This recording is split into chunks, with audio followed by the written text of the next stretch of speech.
Hello student, welcome in mathematics class जिसके अंदर हम पढ़ रहे हैं अवकल समीकरण। अवकल समीकरण से संबंधित हमने लास्ट क्लास में पढ़ा था कि अगर डिफरेंशियल इक्वेशन मतलब अवकल समीकरण एग्जैक्ट नहीं होती है तो उसको एग्जैक्ट कैसे बनाया जाता है और एग्जैक्ट बना करके उसको कैसे सॉल्व किया जाता है। इससे रिलेटेड हमने एक मेथड पढ़ा था जिसके अंदर बाय इंस्पेक्शन मेथड, जिसके अंदर हमने कहा कि एक इंटीग्रेटिंग फैक्टर की ज़रूरत पड़ती है और उस इंटीग्रेटिंग फैक्टर को हम फाइंड आउट करते हैं। इसके अलावा दो रूल्स हमने पढ़े जिसके तहत अगर डिफरेंशियल इक्वेशन होमोजीनियस है तो इंटीग्रेटिंग फैक्टर फाइंड आउट होता है 1/mx plus of N Y से।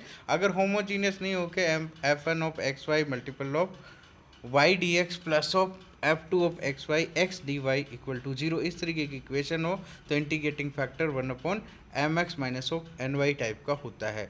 अब हम बाकी बचे हुए तीन रूल्स और पढ़ रहे हैं जिसके द्वारा भी हम लोग डिफरेंशियल इक्वेशन को एग्जैक्ट में कन्वर्ट करते हैं, मतलब इंटीग्रेटिंग फैक्टर फाइंड आउट करके उससे मल्टीप्लाइड करके डिफरेंशियल इक्वेशन एग्जैक्ट में कन्वर्ट हो जाती है और एग्जैक्ट में कन्वर्ट हो करके उसको हम सोल्व कर लेते हैं। तो हम बात करते हैं रूल नंबर 3 की, जो ये कहता है कि equation of the form M D X plus N D Y equal to zero की हो तो इंटीग्रेटिंग फैक्टर जो है वो इस तरीके से निकाला जा सकता है कि partial derivative of M with respect to Y minus of partial derivative of N with respect to X, इसके डिफरेंस को एन से डिवाइड कर दिया जाए। तो अगर ये फंक्शन ऑफ एक्स आता है या फिर कांस्टेंट होता है तो इसका इंटीग्रेटिंग फैक्टर जो है वो होएगा एफ एक्स, जो रिजल्ट आया है एफ एक्स उसका इंटीग्रेट कर दिया एक्स के रेस्पेक्ट में और फिर ई की पावर में ले लिया, या फिर अगर कांस्टेंट आ रहा है तो उसका इंटीग्रेशन कर दिया एक्स के रेस्पेक्ट में और इसको ई की पावर में ले लिया, तो इससे हमें इंटीग्रेटिंग फैक्टर मिल जाएगा। अब इसको हम एग्जाम्पल के थ्रू समझने की कोशिश करते हैं। एग्जाम्पल है 3xy minus 2ay square D X plus of X square minus 2ay D Y equal to zero. अब सबसे पहले तो क्या है कि किसी भी डिफरेंशियल इक्वेशंस को सॉल्व करने से पहले उसको standard form of first order first degree से कंपेयर करते हैं ताकि m और n की वैल्यू मिल जाए। तो m D X plus of N D Y equal to zero से कंपेयर करें तो यहाँ m की वैल्यू आ जाएगी 3xy minus 2ay square, n की वैल्यू आ जाएगी एक्स स्क्वायर माइनस 2axy। फिर क्या करते हैं, m का y के रेस्पेक्ट में और n का x के रेस्पेक्ट में पार्शियल डिफरेंशिएट कर देते हैं। तो m का y के रेस्पेक्ट में पार्शियल डिफरेंशिएशन आया 3x माइनस 4ay। इसी प्रकार से n का partial differentiation with respect to x आया 2x माइनस 2ay। अब हम इसमें देखते हैं कि दोनों का जो पार्शियल डेरिवेटिव है वो दोनों इक्वल नहीं है, मतलब partial derivative m with respect to y और partial derivative of n with respect to x equal नहीं है, मीन्स दैट वो डिफरेंशियल इक्वेशन एग्जैक्ट नहीं है। तो एग्जैक्ट बनाने के लिए ही रूल थर्ड यूज किया जा रहा है। रूल थर्ड कहता है कि partial derivative of m with respect to y minus of partial derivative of n with respect to x को n से डिवाइड कर दिया जाए। तो m का partial derivative with respect to y है 3x माइनस 4ay, n का partial derivative with respect to x 2x minus 2ay। तो इसमें से घटा देंगे और डिवाइड करेंगे एक्स स्क्वायर माइनस 2axy से। तो ये आया हमारे पास 1/x। 1/x एक फंक्शन ऑफ x है, तो फंक्शन ऑफ x का x के रेस्पेक्ट में इंटीग्रेशन करेंगे और उसको e की पावर में ले लेंगे। तो 1/x का इंटीग्रेशन हो गया log ऑफ x और e की पावर में लेंगे तो e और log कैंसल्ड हो जाएगा, तो इंटीग्रेटिंग फैक्टर मिल गया हमारे को x। अब इस x से डिफरेंशियल इक्वेशन को मल्टीप्लाइड कर देंगे, ठीक है। तो x से मल्टीप्लाइड कर दिया इसको 3xy minus 2ay square D X plus of X square minus 2axy D Y को x से मल्टीपल किया तो हमारे पास रिजल्ट के तौर पर 3x square Y minus 2axy square D X plus of X cube minus 2ax square Y D Y आ गया।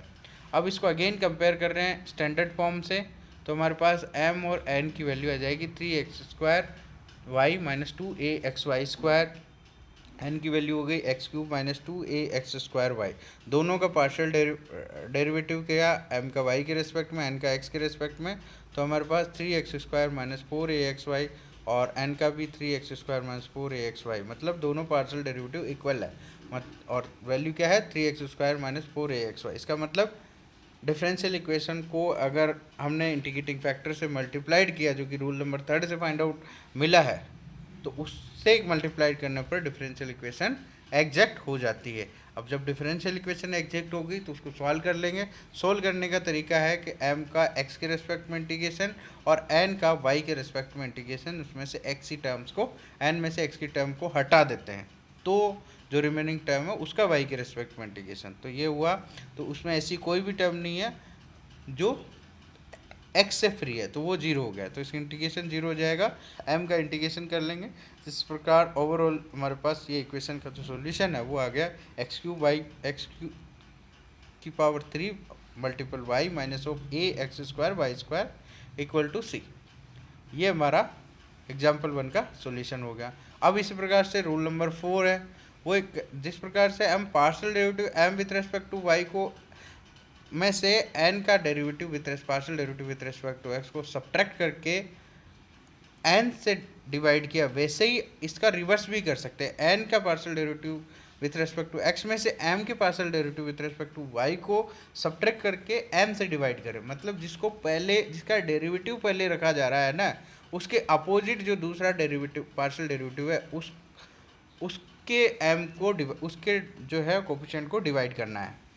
तो n का partial derivative with respect to x में से partial derivative m with respect to y को घटाएं और उसमें m से डिवाइड करें, तो ये फंक्शन ऑफ y आएगा या फिर कांस्टेंट आएगा। तो इस प्रकार से f ऑफ x का integration with respect to x करके e की पावर में ले रहे थे इंटीग्रेशन रूल थर्ड में इंटीग्रेटिंग फैक्टर के तौर पर, वैसे ही यहाँ पे f फंक्शन ऑफ y हुआ या कांस्टेंट हुआ तो उनका इंटीग्रेशन कर देंगे और e की पावर में ले लेंगे, तो ये इंटीग्रेटिंग फैक्टर हो गया। इसको भी हम एक एग्जाम्पल के माध्यम से देखते हैं। तो क्या है 3x स्क्वायर वाई की power 4 plus 2xy D X plus 2x³ y³ minus of X square D Y equal to 0। यहाँ m की वैल्यू कंपेयर कर लिया स्टैंडर्ड फॉर्म से और m की वैल्यू आ गई 3x स्क्वायर वाई की पावर 4 2xy, m की वैल्यू n की वैल्यू आ गई 2x³ y³ minus of X square. दोनों का पार्शियल डिफरेंशिएट किया तो m का y के रिस्पेक्ट में पार्शियल डिफरेंशिएशन की वैल्यू आई 12x square y³ plus of 2x, n की partial differentiate with respect to x आया 6x square y³ minus of 2x। दोनों की वैल्यू इक्वल नहीं है, मतलब डिफरेंशियल इक्वेशन एग्जैक्ट नहीं है। एग्जैक्ट बनाने के लिए रूल 4 से हमें इंटीग्रेटिंग फैक्टर निकालना है, तो वो हम निकालेंगे partial derivative n with respect to x में से partial derivative m with respect to y subtract करेंगे और उससे m से डिवाइड कर देंगे। तो ये आ गया हमारे का result 6x³ y³ minus 2x minus of 12x square y³ minus 2x upon 3x square y की पावर 4 प्लस 2xy, और इसमें से सब्ट्रैक्ट कर दिया और फाइनली ये सॉल्यूशन आ गया माइनस ऑफ 2 अपॉन वाई, जो कि फंक्शन ऑफ y है। अब इसका इंटीग्रेशन कर देंगे y के रिस्पेक्ट में और e की पावर में ले लेंगे, तो ये हो जाएगा हमारे पास final 1 upon Y square. 1 upon Y square एक इंटीग्रेटिंग फैक्टर मिल गया। इससे डिफरेंशियल इक्वेशन को मल्टीप्लाइड कर देंगे तो ये डिफरेंशियल इक्वेशन एग्जैक्ट में कन्वर्ट हो जाएगी। और एग्जैक्ट में कन्वर्ट होने से पहले हमें चेक कर लेंगे कि वाकई में इंश्योर कर लिया जाए कि वाकई में एग्जैक्ट में हो गई नहीं होगी, तो इसका करना पड़ेगा। तो अब 1 अपॉन वाई स्क्वायर से मल्टीप्लाई किया और हमारे पास इक्वेशन जनरेट हो गई 3x Y square plus 2x upon Y D X plus of 2x³ Y minus of X square Y square D Y. अब इसका कंपेरिजन कर लिया स्टैंडर्ड फॉर्म से, तो m और n की वैल्यू आ गई 3x square Y square plus of 2x upon Y and 2x³ Y minus of X square Y square. अब इनका पार्शियल डिफरेंशिएट कर लेंगे तो दोनों का पार्शियल डिफरेंशिएशन हमारे पास इक्वल आ जाता है, मतलब डिफरेंशियल इक्वेशन एग्जैक्ट हो गई। अब एग्जैक्ट हो गई तो एग्जैक्ट को डिफरेंशियल इक्वेशन को सॉल्व करने का तरीका अप्लाई कर लेंगे। m का integration with respect to x और n का integration with respect to y, जिसमें x की टर्म इन्वॉल्व नहीं हो, दोनों का इंटीग्रेशन किया। तो इंटीग्रेशन करने पर हमारे पास आया final solution x³ Y square plus of X square upon Y equal to C, या फिर कहेंगे x³ y³ plus of X square equal to C Y constant y। अब जो दोनों मेथड पढ़े उन पर बेस्ड ये एक्सरसाइज के 5 क्वेश्चन है। इससे आप इन मेथड्स को प्रैक्टिस करके मेथड्स को बहुत अच्छे से समझ सकते हैं। इसमें कुछ डाउट्स है तो आप मुझे मेरे व्हाट्सएप पर मैसेज करके क्लियर कर सकते हैं।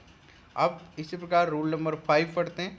रूल नंबर 5 कहता है कि इक्वेशन m dx plus of n dy of the form इस तरीके की हो जाए x की power a y b of m y dx plus of n x dy plus of x power c y की power d p y dx plus q x dy equal to 0 हो जाता है, जहाँ A B C D E M N P Q R constant.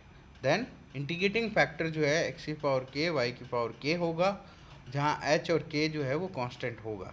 तो differential equation जो है एक इसको एग्जांपल के थ्रू समझते हैं। तो एग्जांपल है Y square minus two Y Y cube minus two Y X square D X plus of two X Y square minus of X cube D Y equal to zero. इसको इस तरीके से format में ले सकते हैं, Y square common लिया और Y D X plus of Y D X plus two X D Y minus of X square common हुआ और two Y D X plus of X D Y equal to zero.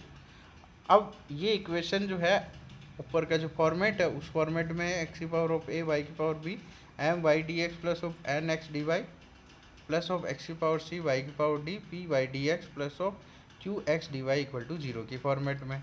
तो इसका integrating factor हमने consider कर लिया x की power of H Y की power के।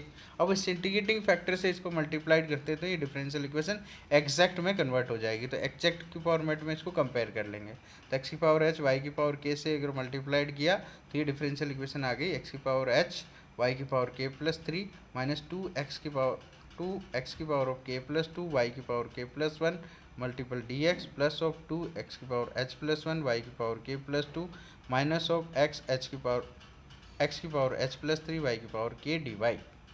अब इसको इंटीग्रेटिंग फैक्टर से मल्टीप्लाइड करने पर देखा कि डिफरेंशियल इक्वेशन एग्जैक्ट हो गई है। अब एग्जैक्ट हो गई है तो एग्जैक्ट की कंडीशन नेसेसरी सफिशिएंट कंडीशन है कि partial derivative of M with respect to Y और partial derivative of N with respect to X दोनों इक्वल होते हैं। तो इसका स्टैंडर्ड फॉर्म से कंपैरिजन किया तो एम और एन की वैल्यू आ गई। एम का डेरिवेटिव वाई के रिस्पेक्ट में, पार्शियल डेरिवेटिव वाई के रिस्पेक्ट में, एन का partial derivative with respect to X के रिस्पेक्ट में निकाल करके नेसेसरी कंडीशन या ये कंडीशन है अप्लाई कर लेंगे। और जब अप्लाई करेंगे तो ये हो जाएगा बाद हमारे पास दो साइमल्टेनियस इक्वेशंस मिल जाएगी। मतलब partial derivative M with respect to Y और partial derivative of N with respect to X equal हो जाएगा। दोनों का कंपैरिजन करेंगे तो दो टर्म हमारे पास आ रही है एक्स की पावर एच वाई की पावर के प्लस टू दोनों साइड में, और एक आ रही है एक्स की power of H plus two Y की पावर के। तो दोनों की टर्म्स की कोफिशिएंट का कंपैरिजन करेंगे तो हमारे पास साइन मिल जाएगी two H minus K minus two equal to zero और H minus two K plus one equal to zero. इस साइमल्टेनियस इक्वेशन को सॉल्व करना हमने छोटी कक्षाओं में सीखा है। तो इसका सॉल्यूशन करेंगे तो ये वैल्यू आ जाएगी एच और के की वैल्यू 1। ये दोनों वैल्यू उठा करके जो इंटीग्रेटिंग फैक्टर हमने माना था एक्स की पावर ऑफ एच वाई की पावर के उसमें रखेंगे तो वो एच और के की जगह तो वो आ जाएगा हमारा final integrating factor X Y. अब ये एच और के की यही वैल्यू जो है अपन जो स्टार्टिंग में जब इंटीग्रेटिंग फैक्टर से मल्टीप्लाइड करते हैं डिफरेंशियल इक्वेशन में उसकी जगह एच और के की वैल्यू पुट कर देंगे तो फाइनल हमारे पास डिफरेंशियल इक्वेशन आ जाएगी एक्स वाई की power four minus two X cube Y cube D X plus of two X square Y cube minus of X की power four Y D Y equal to zero. अब ये differential equation क्योंकि integrating factor से multiplied करने पे मिल रही है तो ये डिफरेंशियल इक्वेशन हमारी एग्जैक्ट डिफरेंशियल इक्वेशन हो गई। फिर भी इसको इंश्योर करने के लिए कि एग्जैक्ट है या नहीं है तो इसको चेक कर सकते हैं। तो standard differential equation M D X plus of N D Y से कंपेयर करके एम और एन की वैल्यू निकालेंगे, उनको पार्शियल डिफरेंशिएट करेंगे और दोनों इक्वल हो जाता है तो हम कह सकते हैं कि डिफरेंशियल इक्वेशन है एग्जैक्ट है। तो हम ये हमारे ऊपर ये मान के चलते हैं कि कोफिशिएंट फंक्शन से मल्टीप्लाइड करें मतलब इंटीग्रेटिंग फैक्टर से मल्टीप्लाइड करने पर डिफरेंशियल इक्वेशन एग्जैक्ट हो जाती है। तो इसलिए यहाँ पे हमने चेक नहीं किया, आप कर सकते हैं। देन फ्रॉम सॉल्यूशन अगर एग्जैक्ट हो गई तो इसका सॉल्यूशन हो गया एम का एक्स के रेस्पेक्ट में इंटीग्रेशन, एन का वाई के रेस्पेक्ट में इंटीग्रेशन पर एस एन में से वो टर्म नहीं इन्वॉल्व होगी जिसमें एक्स आ रहा है। तो ऐसा कोई भी टर्म नहीं बचती है जिसमें एक्स नहीं हो। तो इंटीग्रेशन एन का वाई के रेस्पेक्ट में जीरो हो जाएगा और एम का इंटीग्रेशन कर लेंगे तो ये फाइनल सॉल्यूशन आ जाएगा एक्स स्क्वायर वाई की power four upon two minus two X की power four Y cube upon four equal to C. और फाइनल सॉल्यूशन इसको इस तरीके से भी कह सकते हैं एक्स स्क्वायर वाई स्क्वायर और Y square minus of X square equal to constant. इस फॉर्मूला और इस पर बेस्ड दो एक्सरसाइज के दो क्वेश्चन दिए हुए हैं और इन एक्सरसाइज के क्वेश्चंस करके आप इस रूल्स को भी बहुत अच्छे से सीख सकते हैं। अब मैंने आज की क्लास के अंदर 3 मेथड्स पढ़ाए जिसके थ्रू हम इंटीग्रेटिंग फैक्टर फाइंड आउट कर सकते हैं और इंटीग्रेटिंग फैक्टर फाइंड आउट करके किसी भी डिफरेंशियल इक्वेशन को जो एग्जैक्ट नहीं है उसको एग्जैक्ट में कन्वर्ट कर सकते हैं। इस तरीके से हमारा ये first order first degree differential equations को कैसे सॉल्व करते हैं, उसके कौन से मेथड्स है, इससे रिलेटेड ये हमारा टॉपिक कवर होता है। आने वाली कक्षा में हम पढ़ेंगे first order higher degree type की जो